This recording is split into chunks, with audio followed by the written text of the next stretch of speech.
Boa noite, amigos e seguidores do Facebook. Hoje estamos aqui com o Tenente Coronel Fernando Bijeski, tá nosso 44º entrevistado. Queria agradecer a oportunidade, tá, de o senhor vir até aqui no Chama no 12. Serão 12 perguntas, tá, doutor? Fica à vontade e meu muito obrigado. Olá a todos, olá Matheus, muito obrigado pelo convite, me sinto honrado pelo seu convite, muito obrigado por estar aqui, obrigado Juliano pelo local, estamos à disposição aí, podemos começar. Então vamos lá, primeira pergunta, quem é o Fernando Bijeski? Fernando Bijeski é um cara, filho do seu Valentim, filho da Ana Maria Helena, um pai de família, um esposo, um cara trabalhador, batalhador, que dá o seu melhor e gosta de dar o exemplo para os seus filhos. É isso aí. É duro a gente falar da gente, né? É duro falar da gente, né, doutor? Então eu vamos lá. Aí. Segunda pergunta, como você iniciou na carreira militar? Bom, é uma história bem longa, vou tentar até resumir, né, para vocês. Pode ficar à vontade, se quiser seguir, pode... Bom, eu sempre vi meu pai, né? Meu pai é policial militar também, aposentado, e eu admirava a profissão dele, até um dia que ele me explicou como que ingressava na Polícia Militar. E até naquela época estava para abrir o concurso da Academia do Barro Branco. Aí na época eu prestei uma vez, não passei, terminando a 8ª série, e depois eu terminei o primeiro colegial, fiz o concurso de novo e passei. Naquela época a Polícia Militar tinha na Academia do Barro Branco um colegial lá dentro, então eu já acabei terminando o meu colegial dentro da Academia Militar. Eu acabei entrando com 16 anos na academia. Com 16 anos já estava lá em São Paulo, na Academia do Barro Branco, onde lá eu permaneci 5 anos e 8 meses, até me formar, e com a minha formatura a gente seguiu carreira. Mas foi assim que eu escolhi, eu já admirava meu pai, e ele acabou me explicando como que entrava, e eu tentei um ano, não consegui, depois eu estudei bastante para o segundo ano, principalmente as matérias que eu vi que eu não tinha ido muito bem no primeiro concurso, e graças a Deus e ao esforço aí de um ano estudando com afinco, na época a gente conseguiu entrar, e foi assim que eu ingressei na Polícia Militar através da Academia do Barro Branco. É isso aí, tem um comentário aí, João? O pessoal está entrando na live agora, né? Alessandro Fátima Sato, boa noite, Chama no 12. Renan Silvério, boa noite, amigos, Chama no 12. Tamo aí, Maurinho. Fazer aquela lá, Matheus. Vamos? Hoje em dia, para o jovem, né, que busca uma carreira militar e a polícia militar em si, entrar para poder ser oficial, qual que é o caminho hoje? Continua tendo esse colegial? Mudou? Qual que é o concurso? Aonde ele procura essas informações para ele poder prestar também que ele quer seguir essa carreira? E o senhor, como já teve lá, aconselha, isso é uma carreira mesmo para seguir para a vida? Bom, na Polícia Militar você tem 2 modos de ingresso, né? Uma como soldado, que você ingressa fazendo o curso de formação de soldado, e você tem 1 ano aí de formação, normalmente acaba sendo descentralizado, muito embora tenha um centro de formação de soldados lá em Pirituba, em São Paulo, muito grande, mas devido à grande demanda de policiais, normalmente é descentralizada. Então nós temos normalmente escola na cidade de Marília, Prudente, São José do Rio Preto, Araçatuba, Bauru. Então a pessoa se inscreve e acaba ingressando como soldado. Ou se ela prestar a FUVEST, hoje o concurso está aqui na FUVEST, o jovem ele pode ingressar direto na Academia do Barro Branco através da FUVEST. Hoje, esse curso é 4 anos, não tem mais o colegial lá dentro. Esse curso foi extinto, inclusive na época eu ainda estava na academia, foi extinto. Então hoje só ingressa com quem já tem o colegial todo, ou através do curso de formação de soldado, ou através da Academia do Barro Branco. No curso de formação de soldado, ele sai soldado, e aí ele tem toda uma carreira para ir galgando, né? Vai para cabo, sargento, uns concursos internos da polícia.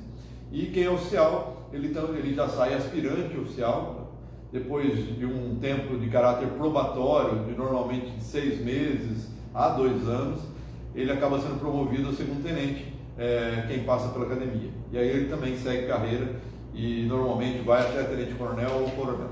O concurso oficial da Polícia Militar ocorre todo ano ou conforme a demanda? Ocorre todo ano pela FUVEST. Pela FUVEST, todo ano pela FUVEST. Então o jovem que queira ingressar na Academia do Barro Branco, ele tem que ficar atento à FUVEST, né? Fazer opção pela Academia do Barro Branco e ali presta o concurso e ele vai para a academia cursar os 4 anos lá para poder se formar oficial da Polícia Militar. É isso aí, ó. Tem bastante gente. O pessoal está entrando agora bastante. O Alexandre Vinícius, Tiardelli, Chama no 12, a Márcia Ballarini. O pessoal. A Daia Trabalhão também. Então vamos aí para. Tá, isso. Vamos aí para terceira pergunta, doutor. Chama no 12, hein, doutor? Vamos lá. Qual foi a sua trajetória dentro da PM? Então, minha trajetória dentro da PM foi essa que eu contei. Eu prestei com 16 anos, né, a Academia do Barro Branco e fui com 16 anos para São Paulo e ingressei na Academia do Barro Branco. Lá eu fiquei 5 anos e 8 meses na academia.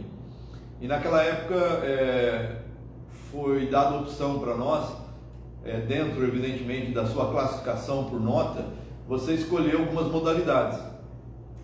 E a modalidade que eu gostava, uma das modalidades que eu gostava, inclusive tinha vaga no interior, que eu gostaria de voltar para o interior, né? Porque a gente no interior acaba talvez não se acostumando muito com São Paulo. Eu tive a oportunidade de escolher ir para o Corpo de Bombeiros. Corpo de Bombeiros. Corpo de Bombeiros. Então, quando eu me formei na academia, eu já fui fazer um curso de bombeiro em São Paulo. E aí eu fiquei 1 ano fazendo curso de bombeiro lá em São Paulo, na Praça da Sé, ali no comando do Corpo de Bombeiros. E saí da academia, fui já para o Corpo de Bombeiros. E ali fiquei 1 ano no curso de formação de bombeiros oficiais. E tão logo eu terminei esse curso de bombeiro, eu consegui escolher Presidente Prudente. Aí eu consegui trabalhar ali em Presidente Prudente. Eu cheguei em Presidente Prudente, nós chegamos em 3 oficiais. E tinha vaga em Prudente, tinha vaga em Presidente Venceslau.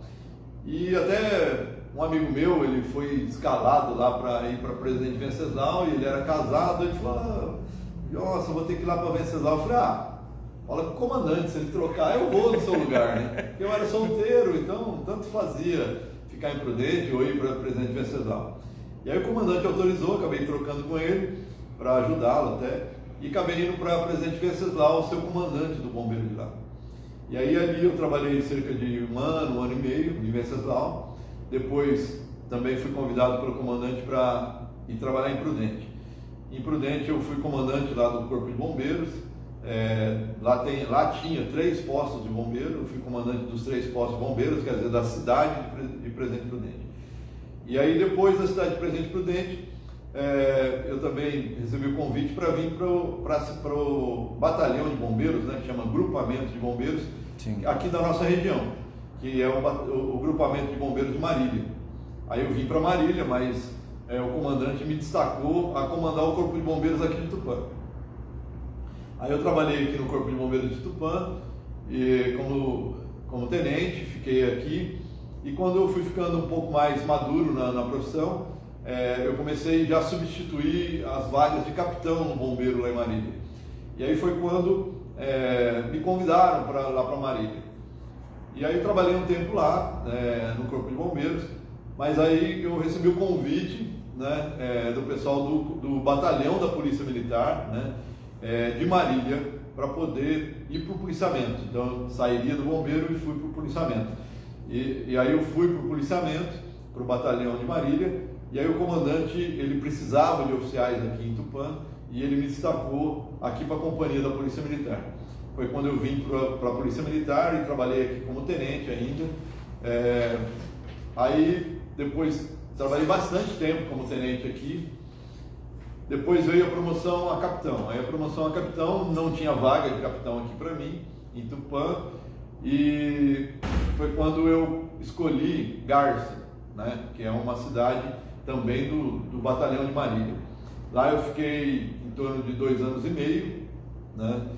Foi quando o meu comandante me chamou e me escalou, né? Até não foi um convite, na época me obrigou a voltar para Tupã, né? Porque ele queria que eu voltasse a Tupã. Na época eu até estava muito bem em Garça, estava estabilizado e gostando de trabalhar lá, uma cidade maravilhosa também.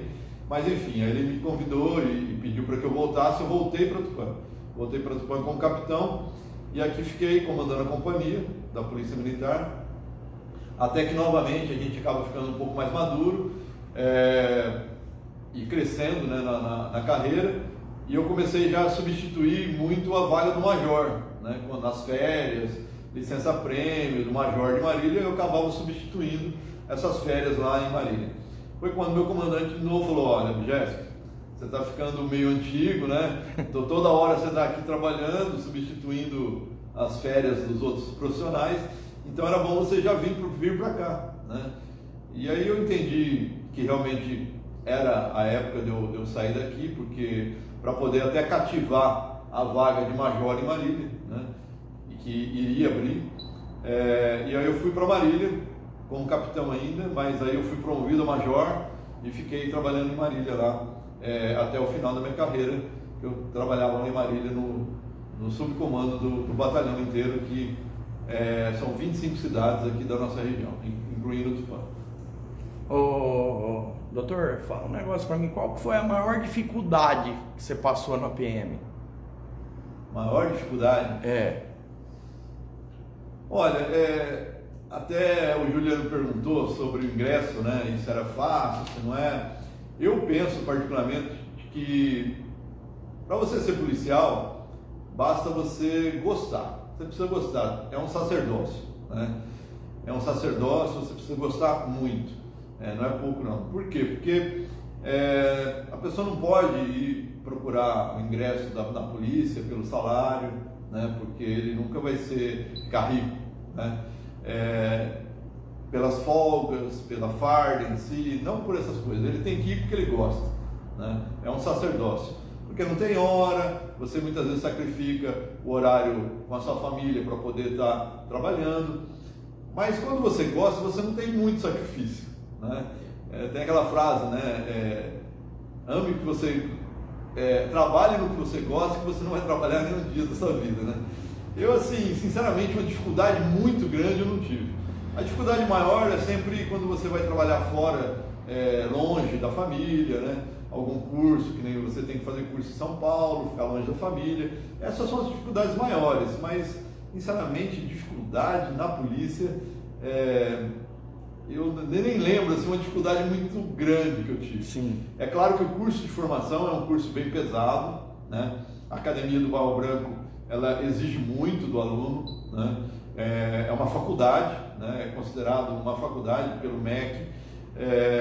É um momento que você tem que estudar muito e é muito puxado, porque você acorda às 6 horas da manhã, 10 horas da manhã ainda você está com atividade. São muitas matérias, são mais de 20 matérias teóricas e também matérias práticas. Então é uma época muito desgastante fisicamente e intelectualmente. Então a academia é bem pesada, né? Foi a época que eu posso falar mais difícil que eu tive. Depois você se forma, você acaba desenvolvendo a atividade fim, né? Que é uma atividade que você gosta, que você ama. Então não dá para se falar que foi dificuldades. Dificuldades você acaba tendo em todo o serviço, mas uma dificuldade que eu saiba agora elencar como muito difícil, eu acho que é mais ficar fora de casa quando você precisa. Sim. Tem um comentário aí, João? Olá pessoal, chegando na live, né? O Jean Vitor, boa noite. Silvana Amaro, boa noite. Daia Trabalão, que trajetória, parabéns.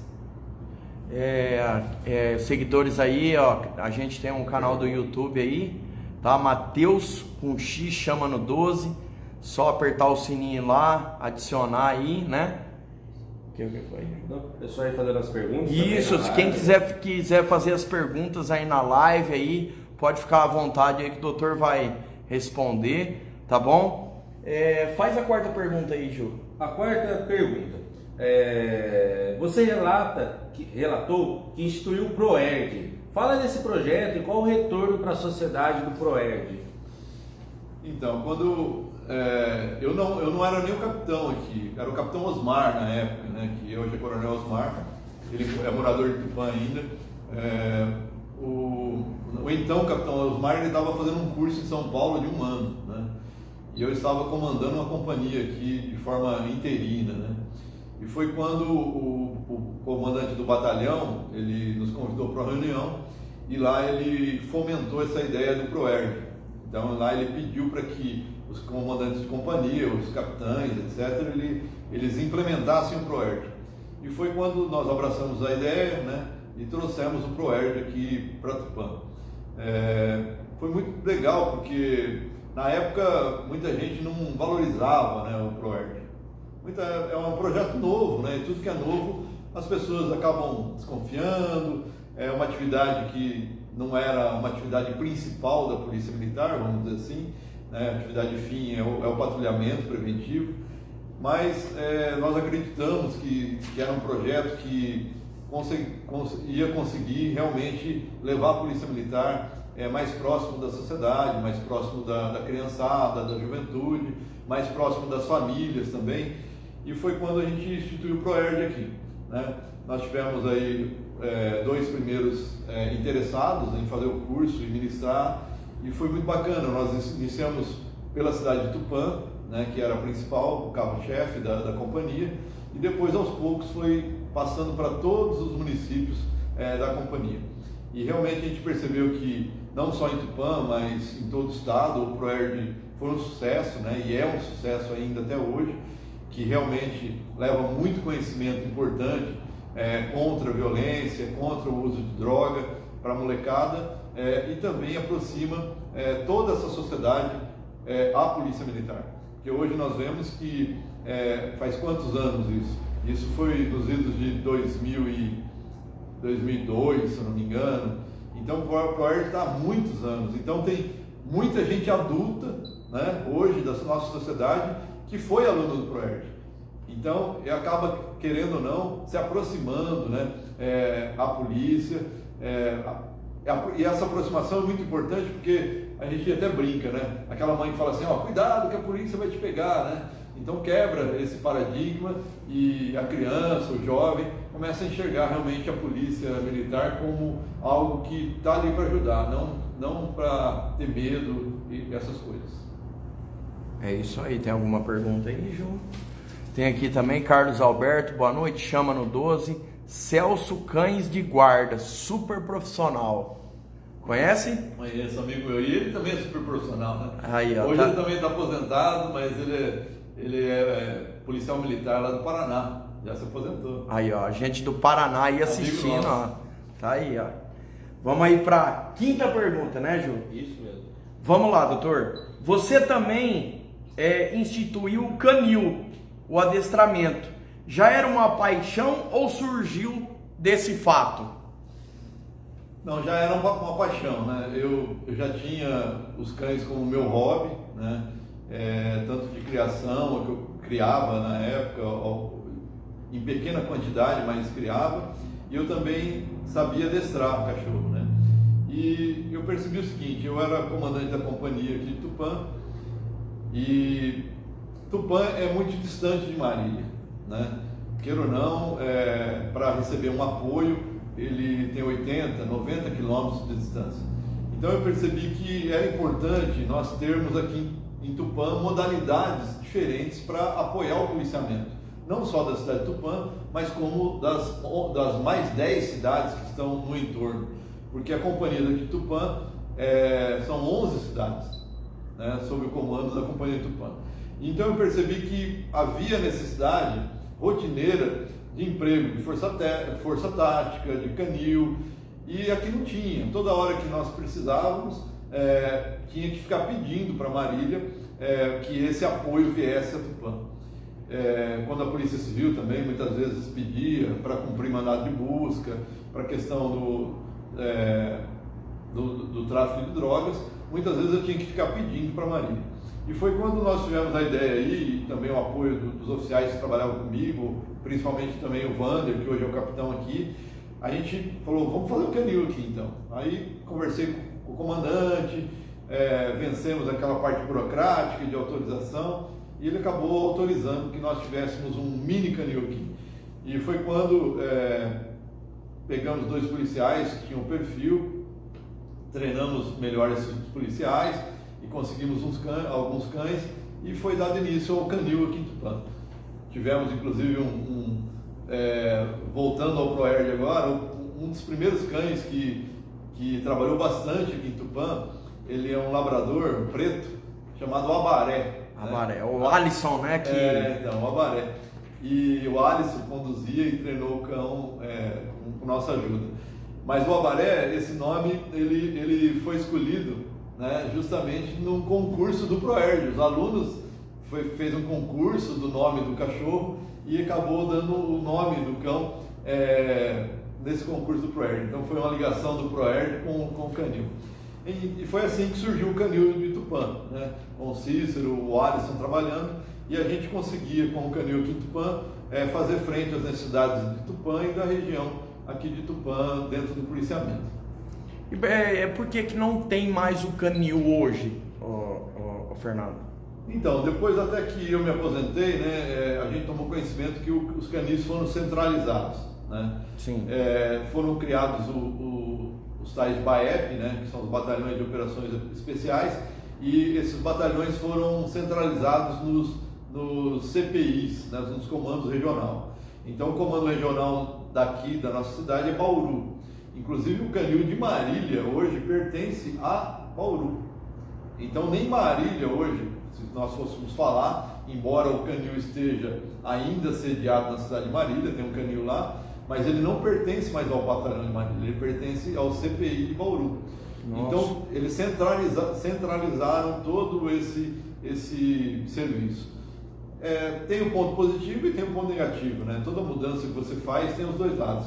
Mas eu particularmente preferia ter o comando aqui próximo, porque pelo menos você tem aquela autoridade para poder definir se você vai ter o apoio ou não. Quando você pede para os outros, você sempre pode ter um sim e pode ter um não, né?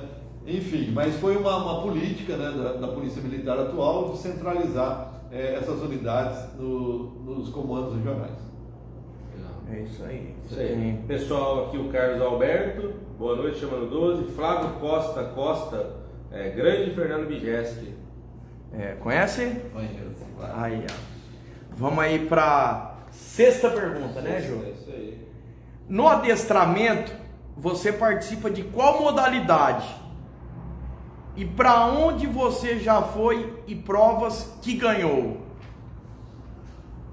Bom, como falei, né, eu comecei assim, muito cedo, porque eu precisava treinar um cão meu, porque para ele poder ter um título de padreador, eu precisava treinar.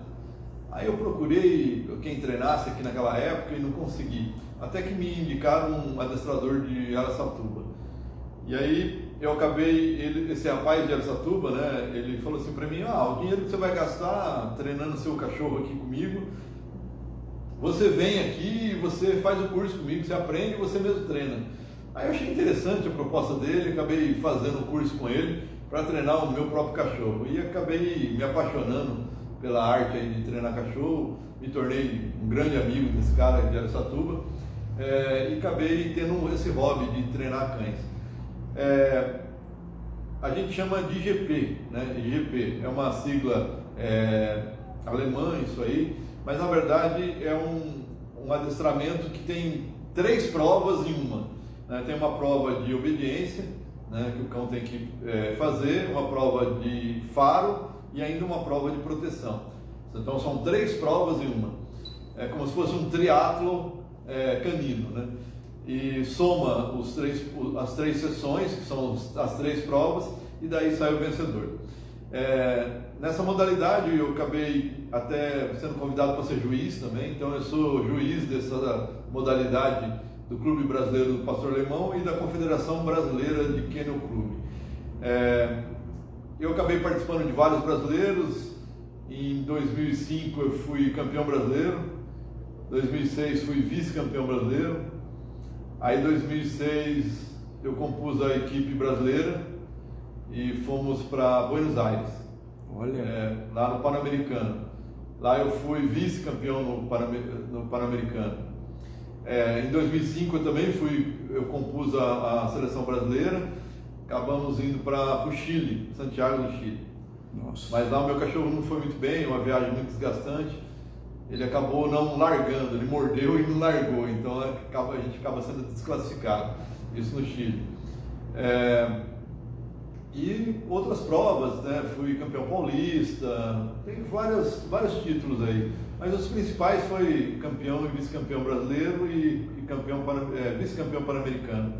Esse ano nós tivemos o Campeonato Brasileiro com um cão novo, que eu trouxe até de fora do país. Eu acabei ficando em 6º colocado, de 28 cães, mais 2 desistiram de viajar, então eu fui classificado para o Mundial do ano que vem, do próximo ano, aliás. Então a gente está na equipe que vão 5 fora do país, então provavelmente a gente deva aí competir fora do país no ano que vem com esse meu cão. Como chama o cachorro seu? Ele chama Cano. Cano? Cano. Porque é um nome que veio já de fora, né? Esse cachorro veio da Lituânia. Lituânia? E fui buscar ele na Finlândia. Nossa. Finlândia.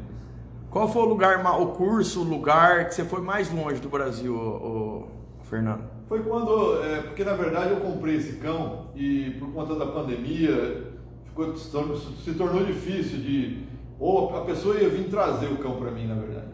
Mas acabou ficando difícil viajar, aí foi passando e eu tive que acabar buscando esse cão.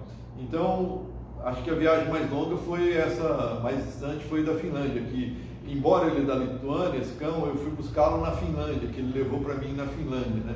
Eu acabei indo para a Finlândia e lá peguei esse cão, acabei trazendo um outro, fui para buscar um e trouxe 2. Trouxe 2. E a viagem mais longa e distante foi na Finlândia.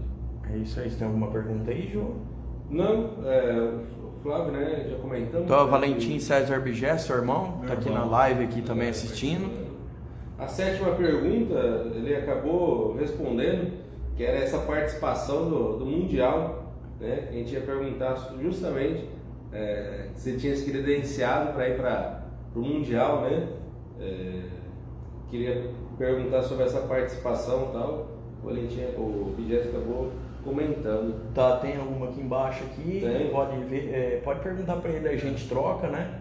Vamos fazer então outra aqui. Só para voltar um pouquinho ainda no tema da Polícia Militar ali, você também tinha comentado alguma coisa, tinha falado sobre a força tática, né? Aqui em Tupã também ficava difícil de vir pessoal de Marília e tal. Qual que é a diferença da força tática para o restante dos soldados da corporação? O que essa equipe tem de diferente para o soldado que já faz a patrulha normal, que faz o atendimento normal? Então, eu vou explicar e até dá para explicar também a criação, até por conta disso que a gente acabou criando, né? Desde quando eu trabalhei como tenente aqui, na companhia sempre existiu o tático móvel, né? Esse era o nome antigo da força tática. O tático móvel sempre foi uma viatura um pouco maior, né? As antigas mesmo eram as veraneias, né? Depois vieram as blazers, né? Era uma viatura sempre maior e normalmente com 3 homens, né? Um efetivo um pouco maior dentro dessa viatura. Só que depois a Polícia Militar criou a força tática, né? Criou a força tática. A força tática ela já foi munida de um ensinamento maior para os policiais. Então, os policiais que trabalham na força tática normalmente têm um treinamento diferenciado, né? E também usam uma viatura diferenciada e usam os equipamentos diferenciados também, que compõem não só o equipamento pessoal, mas também a viatura.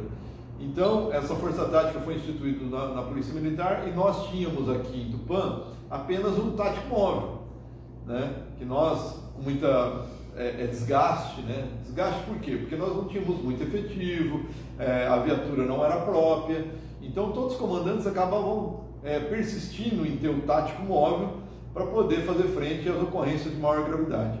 E até porque a Companhia de Tupã, como falei, são 11 cidades e havia muito evento, né, naquela época, antes da pandemia, festa de peão em todas as cidades aqui da região.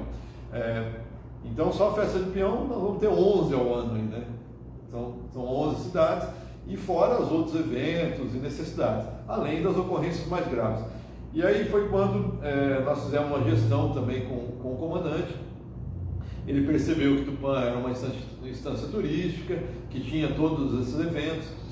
Naquela época, a própria prefeitura de Tupã fazia muitos eventos na cidade, né, uns eventos para poder fomentar o turismo. E essa necessidade toda a gente conseguiu convencer o comando para trazer realmente, efetivar oficialmente a Força Tática de Tupã. E foi quando nós conseguimos, e foi fundada aí quando a gente era o comandante da companhia. Aí conseguimos, enfim, trazer viaturas especiais, trazer equipamentos especiais, armamentos especiais e também treinamento diferenciado para esse pessoal. Tanto é que eles normalmente participam de treinamentos em Marília, Bauru, etc. E também a viatura é composta de no mínimo 3 homens e também com equipamento próprio de fazer frente às ocorrências maiores. Legal. Dentro dessas ocorrências, assim, chamaram mais atenção, dentro da experiência aqui em Tupã e tal, teve alguma assim com bastante repercussão, confusão, briga generalizada, que teve que intervir, carnaval, jogo de futebol? Explica aí um pouco para nós aí, Tenente. Até a gente estava conversando ali, né, Matheus? Nós tivemos aí, infelizmente, um ano, se eu não me engano, 2005, se eu não me engano de cabeça, foi de 2005. Nós tivemos um evento muito grave aqui em Tupã, né? Num carnaval, onde nós tivemos um problema ali próximo ao tênis clube, ali na Avenida Tamoios, onde a viatura foi intervir numa briga de mulheres, inclusive, 2 mulheres brigando. A viatura então, né, não era Força Tática ainda, era Tático Móvel. Eles foram intervir e acabaram tendo que usar a força física, mas aí todo mundo alterado, né? Acho que o teor alcoólico estava muito alterado, acabou vários homens ali entrando na briga e se voltando contra os policiais. E dali virou uma briga generalizada contra os policiais militares. A gente tinha de serviço em torno de 20 homens, por aí, se eu não me engano, e eu estava comandando esse dia. E foi realmente uma guerra, para ser sincero. A Polícia Militar teve que atuar com muito rigor, muito rigor. Nós, infelizmente, tivemos 3 pessoas com fratura da Polícia Militar. Inclusive, eu mesmo quebrei o dedo indicador da mão direita. E nós, infelizmente, também levamos presos 9 pessoas, 11 pessoas. E dentro das 11 pessoas que nós levamos presas, 9 com fraturas. 9 que também foram para o hospital. Então, foi realmente uma guerra entre a PM e essas pessoas no tumulto. Eu tive que pegar munição química, né? Aquelas bombas, etc., para poder dispersar, e foi ali mais ou menos 1 hora a 2 horas pauleira, né? Foi uma pauleira bem grande nesse carnaval. Mas depois foi um evento maior, depois começou com a Polícia Militar, a Prefeitura toda envolvida também. Os carnavais começaram a ser assim, bem mais organizados e ficou algo muito bom para a sociedade e também para a segurança. Isso aí, legal. Boa pergunta aí. Tem alguma... Gerson do Carmo, boa noite. Mauro Valarini, esse tem potencial. Neia Soares, boa noite. Só cumprimentando aqui, participando da live. Gabriel Saraiva também assistindo aí. Marcos Freitas aí. Obrigado a todos aí que estão assistindo. Tá bom? Vamos aí para a 8ª pergunta. Chama no 12, hein, Fernando? Vamos lá. Hoje você é advogado. Essa formação surgiu já durante os anos da PM ou foi após a aposentadoria? E por quê? Então, na verdade, quando eu fui trabalhar em Presidente Prudente, no início de carreira, já quando eu saí da Academia do Barro Branco, eu trabalhei lá no Bombeiro em Prudente e eu já prestei, né, a Faculdade de Direito. Comecei a fazer lá Direito em Presidente Prudente, lá na Toledo. Lá eu cursei em torno de 3 anos lá, 2 anos e meio. Foi quando depois eu vim transferido para a região aqui de Marília, comandar o Corpo de Bombeiros de Tupã, e terminei aqui na FADAP, aqui, o meu curso de Direito.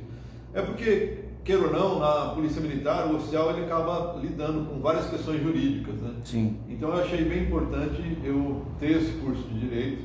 Foi quando eu resolvi fazer Direito logo no começo da carreira, quando eu era ainda oficial do Corpo de Bombeiros. E aí eu segui com a faculdade, acabei usando bastante o conhecimento de Direito dentro da Polícia Militar, para poder atuar, para poder até dar aula para os policiais, né, orientação, etc. Aula também nos cursos de formação, como eu falei, né, nas escolas de soldado, em Marília. Normalmente, quando eu fui instrutor, também fui professor nessa questão de Direito. E quando eu estava para me aposentar, já faltava 1 ano mais ou menos para me aposentar, eu resolvi prestar a OAB, né? Prestar o concurso da OAB, e aí prestei, passei, né? E aí quando me aposentei, resolvi não parar de trabalhar, né? Porque me achava um pouco novo, né? Ficar totalmente parado, e acabei começando a atuar aí como escritório de advocacia. No começo da carreira eu fui para o escritório de um amigo, mas depois resolvi meio que fazer uma carreira solo. Mas aí minha cunhada, né, a esposa do Valentim, a Carla, resolveu fazer uma parceria comigo. Aí eu fui até trabalhar no escritório que é deles ali, que era do meu irmão, e estava até fechado, parado. E hoje nós temos lá o escritório de advocacia, nós somos em 4, né? Eu, minha cunhada, a Carla Bijeski, e mais 2 advogados, nós somos sócios lá. Então nós estamos em 4 lá no escritório. E qual outra pergunta você fez ligado peraí. a essa questão? Justamente por que procurou essa parte do direito, né? E acabei procurando pela profissão, mas acabei me envolvendo aí na aposentadoria, e a gente gosta muito dessa área, e estamos aí com o escritório, com esses mais 3 pessoas lá que são os meus parceiros atuais. Bastante gente assistindo aí. José Barbosa, tô assistindo direto de Fortaleza. Nossa! Grande doutor, fez na FADAP onde trabalhei. Olha. Você conhece o Barbosão? Conhece? Barbosão. Aí, ó, Barbosão aí, ó. Também tem aí Mauro Valarini, super advogado, foi quem atuou em todo o processo de reversão de quadra das minhas filhas, que foi deferido graças à sua atuação como advogado. Super indico para a questão do processo familiar. Doutor, tem também Everton William aqui. Doutor, hoje você está no arquivo confidencial do Chama no 12. Vira para a televisão lá e vamos começar lá, assiste lá. Vamos lá, doutor, Chama no 12.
Estamos aqui para dizer o orgulho que sentimos de você.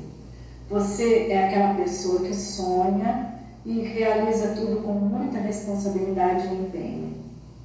Filho, Deus abençoe você. Muito sucesso para você. Nós te amamos. Você sabe disso. Olá, eu me chamo Silvana, sou casada com o Fernando há pouco mais de 7 anos e eu venho aqui para falar um pouquinho sobre a pessoa do Fernando. Então, o Fernando, quando estava na Polícia Militar, ele era apaixonado pela profissão. Como advogado atualmente, ele é determinado. Como filho, ele é companheiro. Como pai, ele é um pai presente. Como marido, ele é respeitável. Como amigo, ele é fiel. E como representante familiar, ele é amor. E como pessoa, ele é justo. E assim eu encerro o vídeo dizendo que somos muito felizes, né? Nossa família é muito feliz em ter o Fernando como companheiro, como pai, como amigo e como filho. E eu quero te dizer, meu amor, que nós te amamos muito, viu? Beijão. Aqui é a Gabriele e eu vim falar aqui do Fernando, que é o meu pai. Eu quero te agradecer por tudo que o Senhor fez por mim. Você é um ótimo pai e eu vou te valorizar muito. Muito obrigada por você estar perto de mim todas as horas que eu preciso.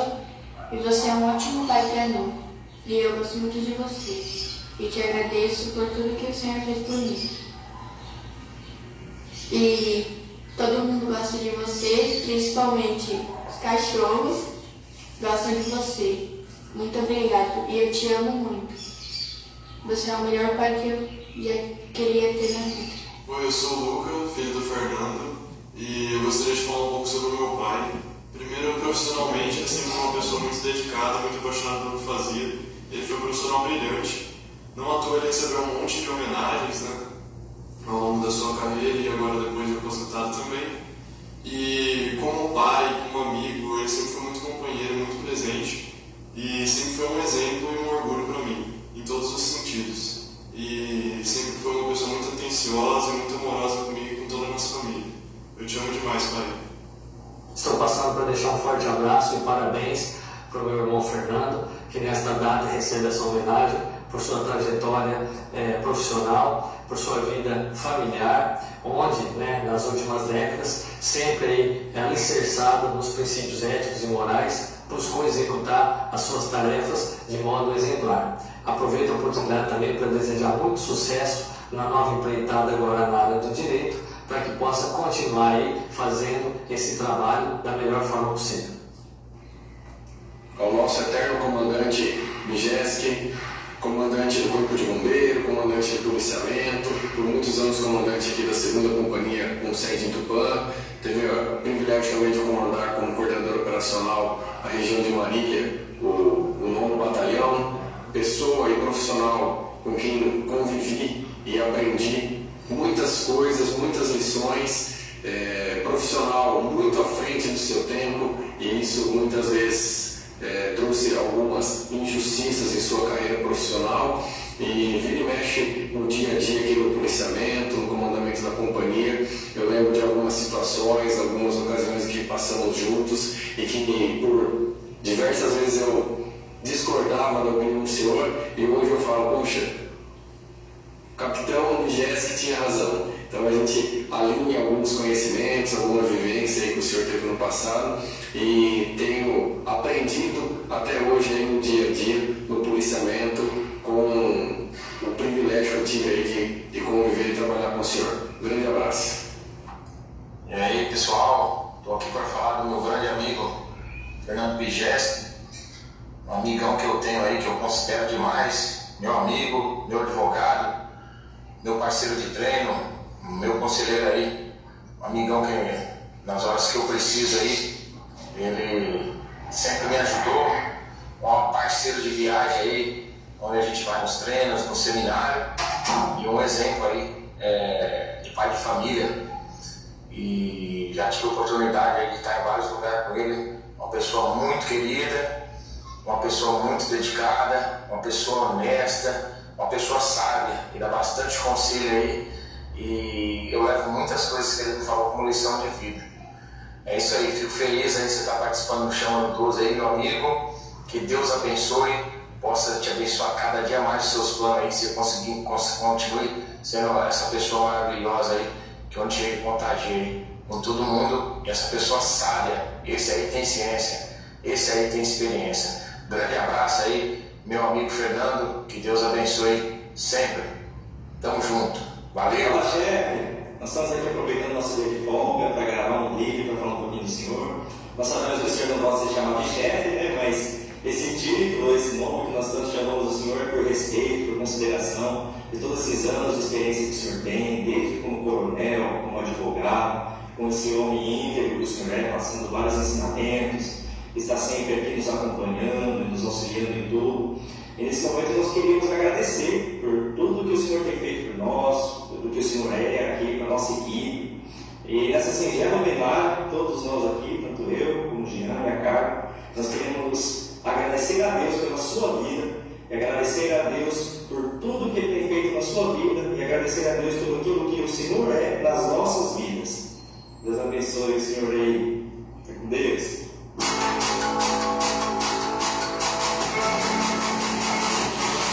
Aê! Vocês são fera, hein? Hã? Vocês são fera, hein? Gostou, Fernando? Coração, hein? Haja coração, vocês são fera. Fera, tem toda a parte aí do Chama no 12, né, que o Alessandro Zanatelli faz os arquivos confidenciais. Tem o Juliano também que elabora as perguntas junto comigo. Tem o Marcinho que faz toda a parte do slider. Tem o Rodrigo que faz toda a parte das logos, né? Então hoje o Chama no 12 é uma família, né? Queria agradecer a Alice também, tá sempre junto. Todos os patrocinadores que mantêm a gente de pé, entendeu, Fernando? Então é isso. O que você me fala sobre o arquivo confidencial? Muito emocionante, né? Eu gostaria de agradecer a todos. Nem sei se sou merecedor dos elogios aí, mas são pessoas que moram no meu coração, então fica até difícil de falar. Eu agradeço a todos, né? Espero que eu possa retribuir tudo que pensam de mim, né? Mas a gente fica muito emocionado e foi muito bacana. E agradecer vocês aí por me propiciar esse momento, e agradecer a todos pelas palavras. Não sei se mereço tudo isso. Merece, né? Merece sim, com certeza, uma história. É uma história, né, que você, né, é a sua história, né, Fernando? Tem uns comentários aí? José Barbosa, parabéns, Matheus, um grande trabalho diferente na nossa cidade. Que Deus abençoe e continue crescendo cada vez mais. Marcos Freitas, parabéns pela homenagem, guerreiro que defendeu a nossa cidade. Gabriel Saraiva, parabéns, muito emocionante. É isso aí, agora vamos aí para oitava pergunta. Chama no 12, Fernando? Chama no 12, vamos lá. Então tá bom, RL Natura aí, ó, do Padeirinho, parabéns também. Então vamos lá. Hoje você é advogado, essa formação surgiu... Não, essa já é a 9, né? É a 9, perdão, é a 9, tá? É a 9, desculpe. Hoje, quando falamos em criminalidade, ouvimos muitos que a polícia prende e a justiça solta. Você tem experiência dos dois lados como PM e agora um operador da lei. E aí, enxugar gelo? Infelizmente sim. Mas a experiência como advogado eu não tenho muito não, porque eu não faço área criminal. Por opção, né, eu não faço área criminal. Então, no nosso escritório, nós trabalhamos com outras áreas e não a criminal, né? Exceção à área criminal, é só quando há um crime de trânsito, uma pessoa que de repente a gente conheça, que sabe que essa pessoa não é um bandido, coisas dessa natureza. Mas normalmente a gente não faz a área criminal. Então a gente não tem muita experiência do outro lado da moeda, né? Nós temos a experiência como profissional da Polícia Militar e sabemos, evidentemente, como tem funcionado a questão criminal. Infelizmente, hoje há no Brasil, né, uma política de desencarceramento, né? A gente sabe de um contexto que realmente a penitenciária não educa, né? Deveria ter o papel de reeducação, mas infelizmente no Brasil não tem esse contexto de reeducação. Então aí nascem as políticas de desencarceramento. E a política de desencarceramento acaba realmente dificultando muito o trabalho de todo o sistema, não só da Polícia Militar, mas da Polícia Militar, da Polícia Civil, do próprio Judiciário, né? Então muitas vezes as pessoas criticam até o Judiciário, mas não é porque também o juiz quer, né? O juiz é um operador do direito, um operador das leis e vem para ele cumprir essas leis. Hoje nós temos o chamado audiência de custódia, onde o preso em flagrante ele participa dessa audiência de custódia, e a tônica principal é justamente não encarcerar, né? A exceção é encarcerar. Então é uma política realmente brasileira essa aí. Nós temos que realmente a longo prazo, como sociedade, nos questionarmos se é isso mesmo que a gente quer e cobrar realmente dos nossos políticos para que mude as leis e que mude a nossa sociedade. Infelizmente hoje há uma política de desencarceramento e quem sofre com isso? A sociedade, a polícia, o judiciário, enfim, mas é uma política de desencarceramento no país todo. Então, com os anos, com certeza o Brasil vai ter que repensar se vai aperfeiçoar esse sistema ou retomar um outro sistema. Mas hoje, infelizmente, é enxugado de gelo por parte da polícia, por parte do judiciário. Infelizmente, estou sendo bem sincero, essa é pelo menos a minha visão. Entendi. Tem algum comentário aí, João? Não? Então faz aí a 10ª pergunta, pode fazer aí. Como advogado, você tem atuado em uma área relativamente nova. Você é especializado em holding. Explica para nós o que é esse seu lado de assessoria e o que é holding que você está atuando junto com o seu escritório. Bom, vocês perceberam lá, nós estamos com um escritório e eu tenho a Carla, minha cunhada, como sócia, nós temos aí 2 advogados novos e a gente resolveu ampliar os horizontes para ter outras searas do mercado e não simplesmente só a questão de advocacia. Então nós temos aí uma questão de consultoria e assessoria e nos especializamos em holding, né? Holding. Então, para quem não sabe o que é holding, na verdade holding é um sistema, né, de planejamento patrimonial e sucessório. Pode ser só patrimonial e pode ser também só sucessório, mas uma coisa normalmente está ligada à outra. Então, na verdade, hoje é um sistema de proteção patrimonial e planejamento sucessório. Então, hoje a pessoa que tem uma quantidade razoável de bens, para ele é muito mais seguro e racional ele criar uma holding. Por quê? Porque ele consegue colocar na pessoa jurídica os bens dele. E na pessoa jurídica ele consegue fazer o planejamento sucessório para os filhos, para os herdeiros. Então fica uma questão muito mais racional. É como se o antigo, todo mundo sabe que é um testamento, né? O testamento, a pessoa em vida, ela planeja ali para onde vai os seus bens. E a holding nada mais é do que quase isso, com inúmeras vantagens, onde ele pega e faz um planejamento já do seu patrimônio, além de proteger esse patrimônio dentro de uma pessoa jurídica, né? Ele já planeja como ele vai deixar aquilo para os filhos de uma forma mais segura, uma forma que ele tem uma redução tributária muito grande nisso aí. Então ele economiza dinheiro, ele economiza conflito, porque hoje, queira ou não, a pessoa que deixa uma herança, normalmente ele deixa problemas, né? Os filhos acabam brigando e vira aquela confusão toda, além de todo o desgaste que normalmente o inventário tem, né? Por quê? Porque o inventário ele consome muito dinheiro da própria herança, onde as pessoas muitas vezes têm que vender um imóvel para poder quitar os impostos dessa transferência, gasto com advogado, gasto com cartório, gasto com os registros, enfim.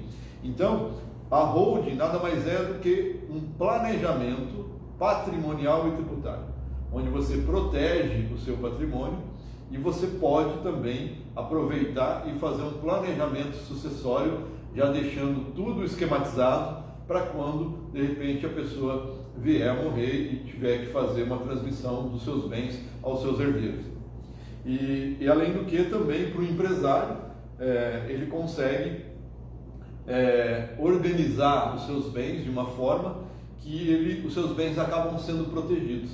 Porque quando o empresário ele acaba tendo uma atividade empresarial e ele normalmente ele se descuida com seus bens, muitas vezes os seus bens pessoais acabam sendo responsabilizados por uma atividade de risco, que qualquer empresário é uma atividade de risco. Então, se o mercado de repente tem uma oscilação e ele acaba ficando mal no mercado, ficando com dívidas, etc., ele acaba às vezes respondendo com o seu patrimônio pessoal. Então, também você consegue, através de criação de holding, você acaba conseguindo proteger, de certa forma, o seu patrimônio. Não é como tem gente que fala por aí, eu vou criar uma holding e vou blindar 100% do meu patrimônio. Isso também não existe, né? Porque, na verdade, a holding não foi feita para você fraudar ninguém, né? Mas foi feito geralmente para você se planejar, né? É uma prevenção, você tem que trabalhar com prevenção. Quando você já erra, e muitos empresários acabam já estando endividados, já estando com execução, não é esse o melhor momento para holding. O melhor momento é quando a empresa está sadia, é quando as contas estão sadias. Então, na verdade, é uma forma muito boa de prevenção, de planejamento patrimonial e também de planejamento sucessório. É um trabalho bem importante, é bastante complexo para a gente explicar, mesmo porque cada empresário, cada pai de família, ele tem uma situação que acaba sendo estudado por nós e a gente leva a melhor opção para cada pessoa. É um trabalho bem individualizado para cada pessoa e para cada necessidade. É muito interessante também, aqui nós temos na nossa região muita agricultura, né? Uma agricultura forte aí, do amendoim, etc. É muito importante também para quem trabalha com agricultura, para não deixar que haja uma confusão patrimonial entre os bens pessoais e os bens que são levados a efeito para a atividade econômica dele. Então é bem interessante como eu vou repetir, para a proteção patrimonial e para o planejamento sucessório de todas as pessoas que têm relativamente bens a serem compartilhados, principalmente quando morrerem e deixarem para os herdeiros. Muito legal. Legal, essa foi coisa diferente aí, atual, né? E a cidade tem bastante empresas familiares, né? Que nascem de família, filhos vão tomando conta, tal. Em Tupã, mas é uma característica geral, né? Eu acredito que está tendo bastante trabalho, bastante procura. Nós estamos com bastante trabalho, bastante procura, mesmo porque hoje começou essa holding ser famosa, porque muitas grandes empresas eles acabam sobrevivendo no mercado, né, devido à holding, e muitas outras acabam morrendo porque não tinham justamente a holding, né, justamente para não tinham nem o planejamento patrimonial e a proteção patrimonial e não tinham o planejamento sucessório. Hoje você vê algumas grandes empresas que fizeram isso, inclusive deixaram a administração de suas empresas através das holdings para administradores que nem eram da família, mas justamente para perpetuar a empresa e os dividendos dessa empresa para a própria família. Então tem vários os tipos de holding para ser feito. Como eu falei, é feita uma análise de cada pessoa, de cada empresa, para saber o que é melhor para ela. Isso tudo também levando em conta o interesse particular de cada empresa e de cada pessoa. Mas é muito importante para justamente a pessoa se proteger e se prevenir para o futuro. É isso aí, ó. Ô, doutor, deixa eu te fazer uma pergunta aqui, ó. Qual causa você não pegaria para advogar? Principalmente nas áreas criminais, como eu falei. Sim. Crimes sexuais, principalmente estupro. Essas coisas assim eu não pegaria, acho que de jeito nenhum. Entendi. Só se eu tivesse se eu tivesse muita convicção que a pessoa fosse inocente. Eu tive já contato, meu irmão é PM, né, em São Paulo, em Taboão da Serra, e ele é quando o senhor falou no início, eu vi ele, é uma pessoa predestinada, quero ser policial militar e tal, ele faz uma coisa que ele ama. E assim, sempre tive contato com algumas pessoas e tal, e normalmente o militar quando sai, se aposenta, muitos que eu tive contato viraram advogado, e na hora de defender causas sempre ajudavam e defendiam causas de outros militares, né? Porque a gente sabe que o PM, quando precisa se defender na justiça, o Estado não o protege, né? Ele tem que arcar com dinheiro do bolso, tal, pagar advogado e se virar quando ele precisa aí se defender. O senhor não foi para essa área, o senhor faz alguma coisa nesse sentido, ajudar os pares, tal, quando defende, quando precisa, ou realmente o senhor fugiu dessa área? Não, essa área eu faço e faço bastante. Eu faço e faço bastante. Então, logo que eu me aposentei, a gente acabou estudando bastante a questão trabalhista, né? A parte civil, que era a área que justamente eu queria atuar, né? Mas devido ao conhecimento que a gente tem na Polícia Militar, os amigos que a gente tem até hoje lá, muitos policiais me procuraram realmente para ser advogado deles. A grande maioria é por questões trabalhistas administrativas, né? Não é por questões criminais, né? Graças a Deus. Graças a Deus não só por mim, mas também a pessoa não está envolvida num caso como esse. A grande maioria me procura para questões salariais, questões de algum benefício que porventura ele tenha.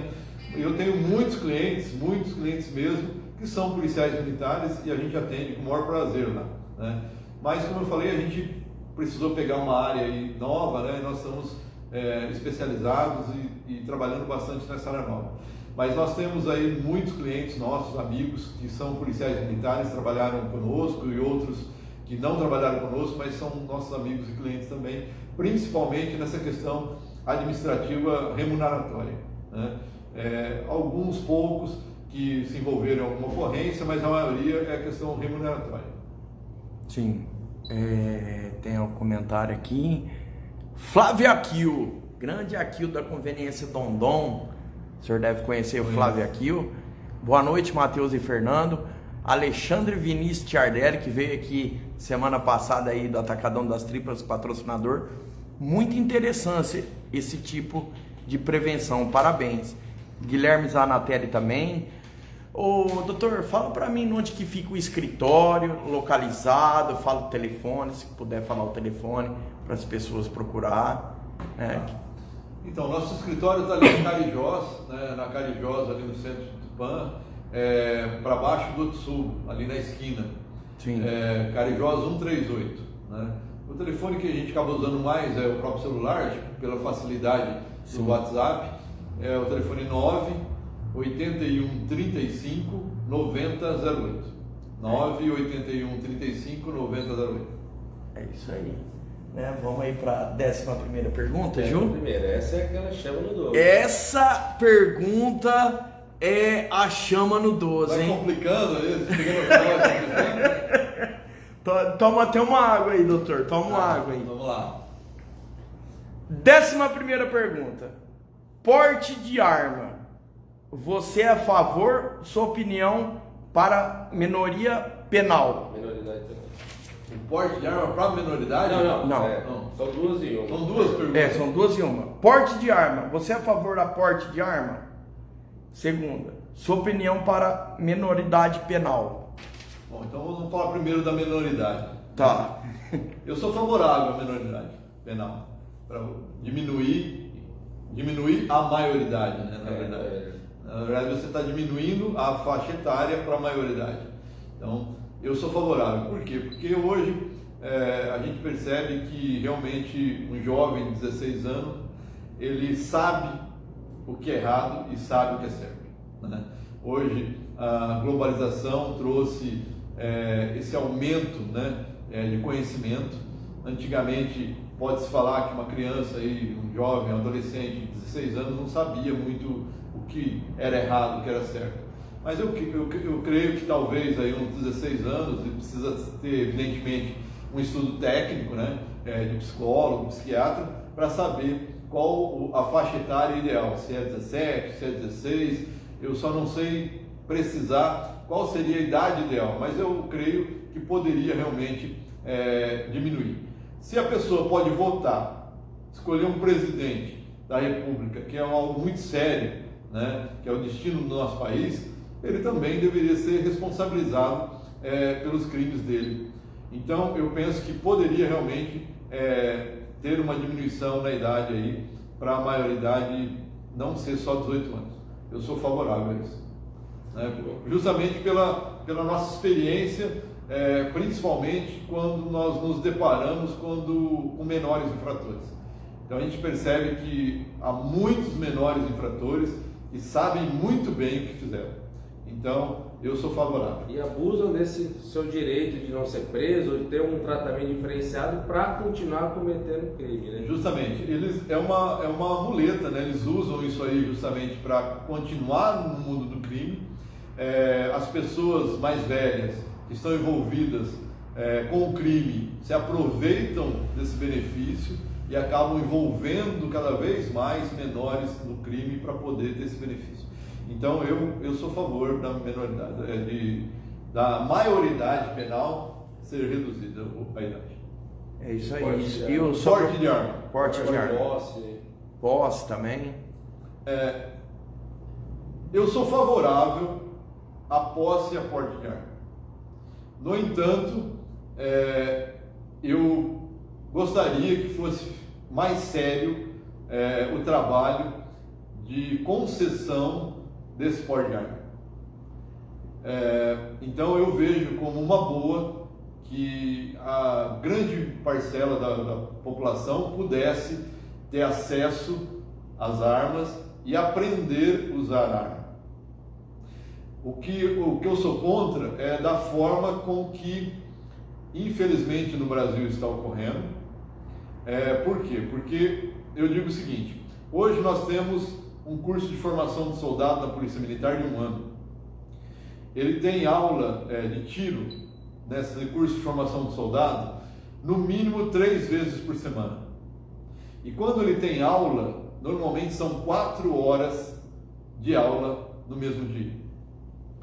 Então, ele tem um curso exaustivo de arma.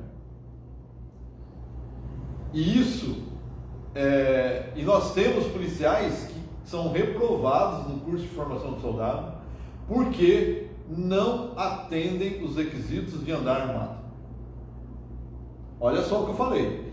Nós temos uma carga horária enorme para ensinar o policial militar a usar arma.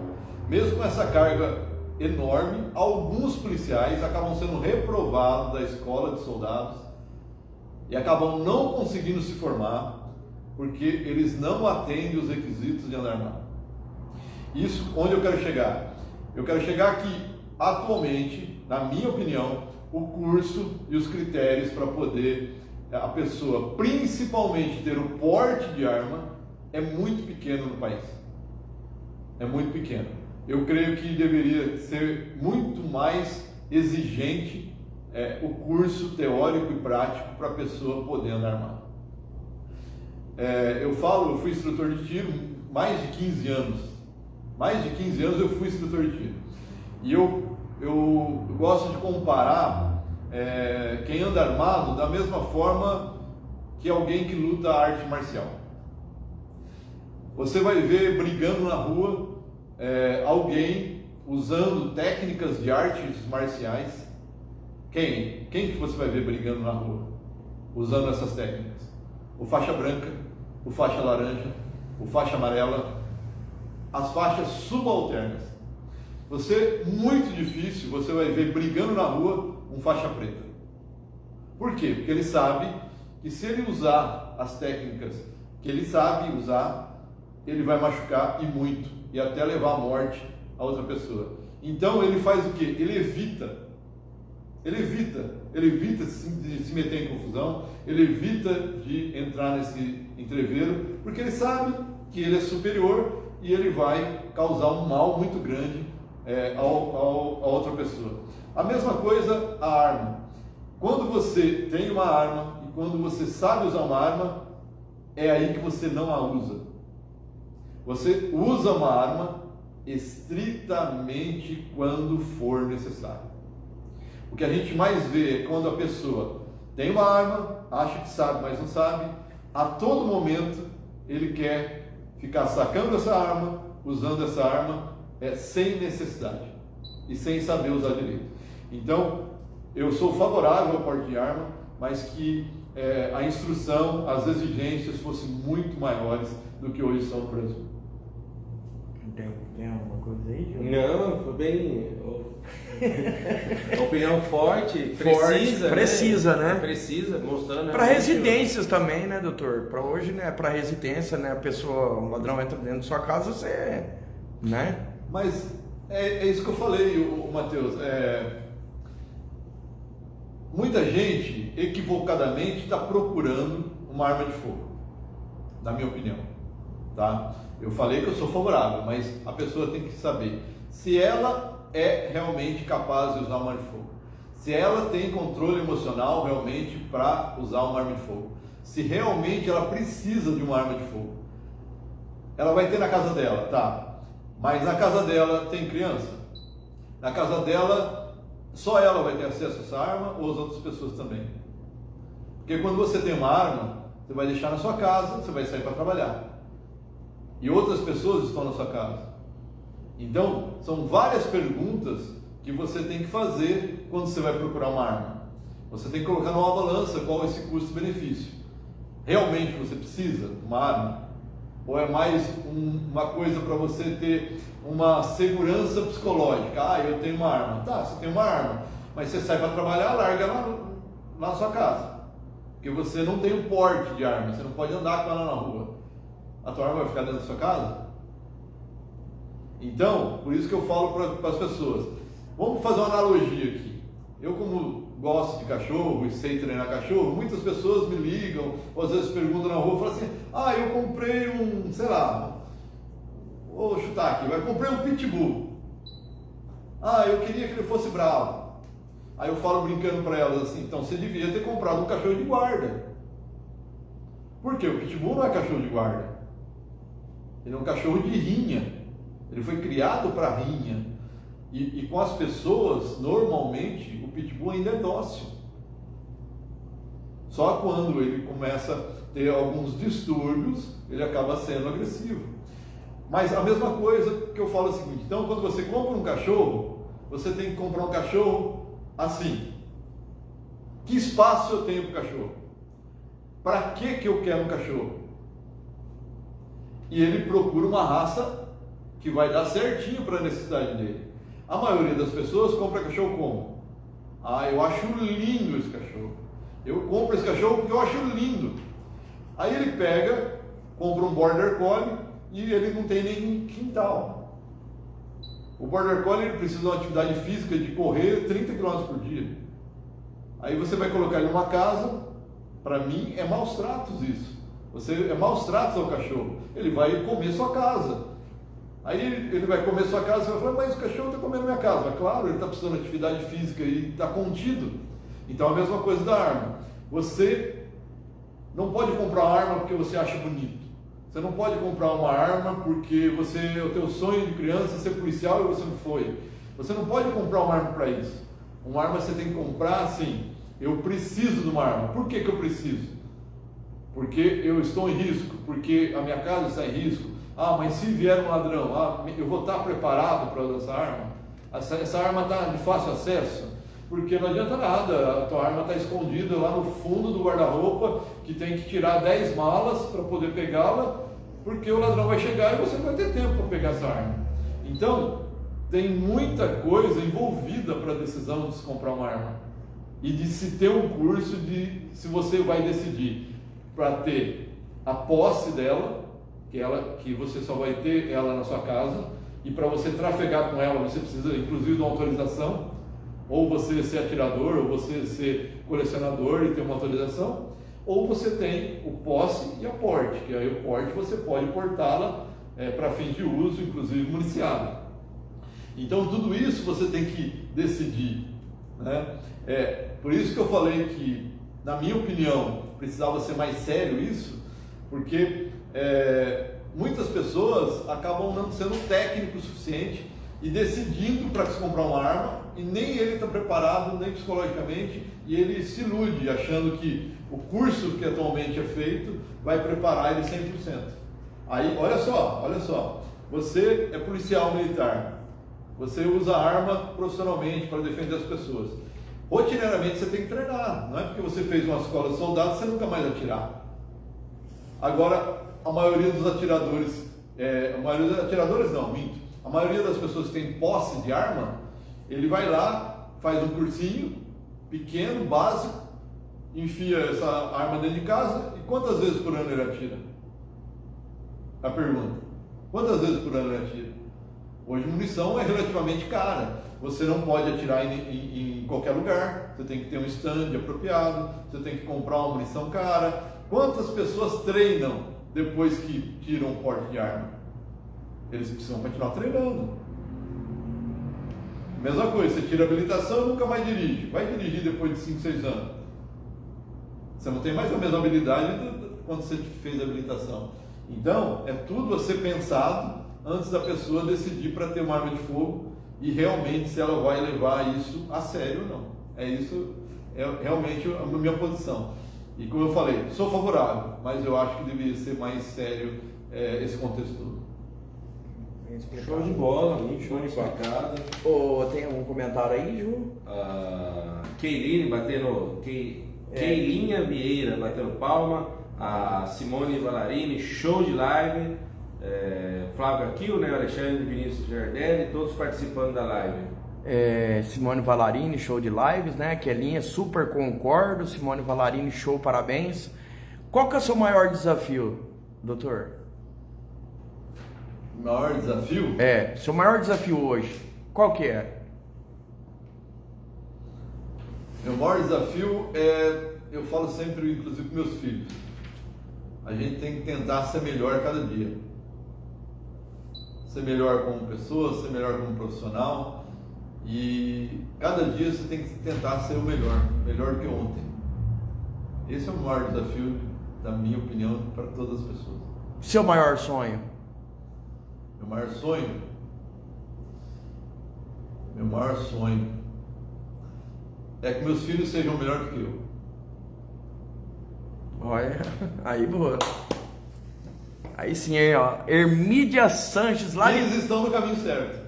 Estão no caminho certo? Não. Então tá bom, então. Pintando carreira militar ou não? Não. Nenhum. Por enquanto, nenhum. Mas sou muito feliz pelas opções deles. Sempre disse para eles que, e falei até recentemente para eles, que escolher uma profissão é uma coisa séria, né? Muito séria.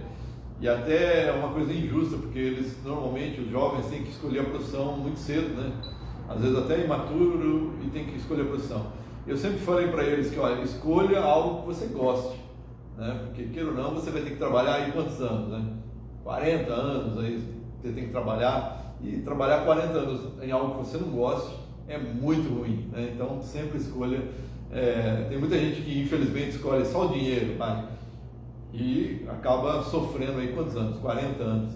Então tem que tentar conciliar tudo, mas tem que fazer o que gosta. É isso aí, ó. Hermídia Sanches, lá de Três Lagoas também assistindo aí. Três Lagoas, tem o Brasil inteiro tá assistindo aí, né? Tem bastante amigo. Doutor, vamos para a última pergunta e depois uma frase final, tá bom? 12ª pergunta. Para quem você chama no 12 e para quem você não chama no 12? Para quem você tira o chapéu e para quem você não tira? Para quem eu tiro o chapéu? Isso. Para Deus.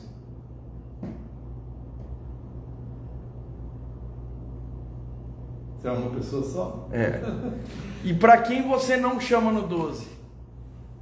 Para quem eu não chamo no 12? Pergunta difícil, né? Porque aqui é o chama no 12, ué. Né? Eu não chamo no 12? Para quem eu não chamo? Para quem você não tira o chapéu. Fica à vontade, que tá aqui na sua mente agora. Fala aí para nós. Pode, se você quiser dar uma pensada, porque pega no prevenido, né? Para quem eu não chamo no 12? É difícil. É uma pergunta bem difícil. Uma crítica, é como se fosse uma crítica, né? Pô, com um fato, com uma história, com uma pessoa, uma situação, né? Aquilo que fala, pô, não quero mais que isso aconteça. É uma crítica, né? Para as pessoas que têm maldade no coração e quer pisar em cima das outras pessoas para atingir os seus objetivos. Ai, tá aí, ó, tá explicado. Fabiana Melo aí, boa noite, batendo palminha. Hermídia Sanches, boa noite. Cheguei atrasada, mas tá aqui, ó. Tá? Queria deixar, as pessoas que estão assistindo a live, que já assistiram, que estão aqui presentes, que depois assistir, eu queria, doutor, que você deixasse uma mensagem, tá? Qualquer mensagem. Deixa uma mensagem para as pessoas, para a gente fechar essa live com chave de ouro. Uma mensagem? Uma mensagem está no seu coração, entendeu? Fica à vontade aí. Eu penso que as pessoas têm que realmente sonhar, né? Sonhar e tem que batalhar bastante por seu sonho. Todos que sonham e batalham conseguem o sonho. E muitas vezes as pessoas pensam no ideal. Pensam no ideal e o ideal acaba travando as pessoas.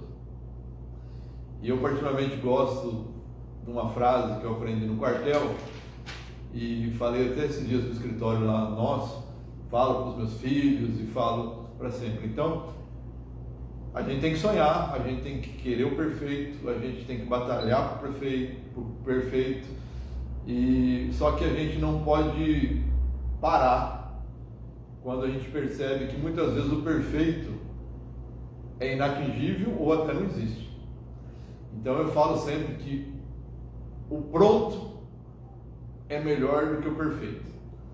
Então, o que é isso? A pessoa também não tem que simplesmente parar querendo atingir o perfeito e nunca fazer o que é possível, né? Então a gente sempre tem que fazer o melhor que é possível, dentro das suas possibilidades. Então, realmente o pronto é melhor do que o perfeito, porque o perfeito muitas vezes você não consegue atingir, mas tudo isso para que a pessoa não pare, porque eu conheço muitas pessoas que ficam mais, arrumam aquelas 1000 desculpas, porque às vezes vê que o perfeito está longe do seu alcance, mas ele tem que entender que o pronto ele consegue atingir, ele consegue fazer muito, mesmo que não seja o perfeito. É isso aí, ó. RL Natura, parabéns pela resposta, tá? Márcia Varalini, live muito boa. Doutor, queria agradecer a oportunidade de você vindo aqui no Chama no 12, tá? Você como tenente-coronel, adestrador, advogado, uma pessoa simples, né? A gente chamou, você falou, topo, na hora. Então, eu queria agradecer pela família maravilhosa, né? Pela sua simplicidade, tá? De vir aqui no Chama no 12, né? E por tudo que você já representou por Tupã, né? Pela sua família, para as pessoas que gostam de você, entendeu? Então, é isso. Sempre sonhar, né? O que você falou, sonhar. Né? Então, eu agradeço muito o espaço. Você vê aqui meu 40º, né? 44º entrevistado, né? E que a vida continua por dias melhores sempre. Meu muito obrigado de coração. Todo aí o Chama no 12, que faz parte, os patrocinadores, os seguidores, né? Você quer deixar mais algum recado hoje? Agradecer a presença ilustre aqui, acho que foi uma live muito legal, um tema importante, passeamos pela Polícia Militar, que realmente é uma instituição que tem que ser valorizada, esses profissionais, né? São nossos heróis sem capa, que muitas vezes sentimos que está sendo muito maltratada, né? Com tentativas de atribuir coisas ruins, né? Como a gente ouve muito, a PM só bate, é truculenta e tal, né? Mas na hora que precisa, chama a PM, não chama, né, a Clarice Lispector, não chama ninguém com pombinha da paz. Então realmente acho que é uma força que tem que ser valorizada. Eu particularmente gosto, tenho meu irmão e tal, que é policial, e acho que é uma força necessária e justa. E a carreira, né, mostrou aí uma pessoa determinada. Tudo que apresentou hoje, que procurou fazer, sempre é excelente, buscando a excelência, né? Seja no adestramento, seja agora na advocacia, a gente já percebe que tem sucesso em tudo que insere. E a força de determinação, acho que um grande exemplo aí para quem assistiu a live, quiser seguir, acho que ficou muito boa a live hoje e só sucesso. Só sucesso. Quiser deixar alguma coisa para a gente finalizar? Eu gostaria de agradecer, somente você, Matheus, aí, pelo convite, pelo Chama no 12, a toda a sua equipe do Chama no 12, ao Juliano que está aqui e aos outros também que não estão, mas que ajudam aí, pertencem ao seu grupo. Agradecer a todos que estiveram conosco e aos outros que assistirão isso a posteriori. Foi uma noite muito agradável, estivemos aqui com você. Eu fiquei muito lisonjeado pelo convite. E foi um momento muito agradável estar aqui, espero que o pessoal realmente tenha gostado. E realmente foi um momento muito prazeroso. Eu agradecer o convite. Chama no 12. Aê! Boa noite a todos, bom domingo a todos, obrigado a todos. É isso aí. Chama! Mais um, hein? No 12.